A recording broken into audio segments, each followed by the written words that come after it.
that demolition is taking place. Sumit Chander, now please step in here and tell us, this action taking place today by the MCD, they're justifying it, saying these were illegal encroachments that they'd always planned to target. But now the Supreme Court really stepping into the matter, saying halt it, let status quo remain, and they will look into all the details. Gargi, very rightly, I'll summarize this in 2 points. Sure. What I was saying earlier, the courts are already seized of this matter, and Supreme Court basically relies on, there's a legal maxim which calls for audi alteram partem. Every person in our country has a right of being heard. So before you demolish, you have to issue a notice.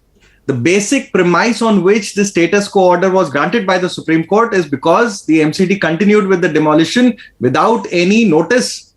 So prior notice is important. Of course, the details have to be got into. Why, what are the legalities on which the basis of which the MCD has decided to do this demolition?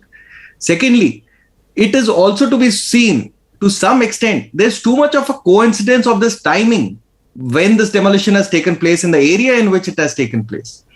Riots took place in this area. The BJP chief writes a letter for punishment of those rioters, and then a demolition takes place. Is this demolition justified? Of course, the legality, the courts will get into it, but then should it be done without following the due process of law? That is absolutely wrong and illegal, and that is why Supreme Court has now stepped into it. Right.